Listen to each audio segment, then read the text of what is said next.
Welcome. In front of me is DELL Latitude 3520, and in this video I'm going to show you how to turn off this laptop.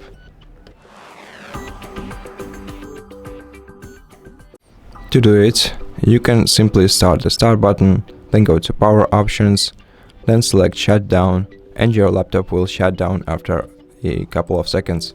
Alternatively, you can press and hold the power key until the light on it goes off.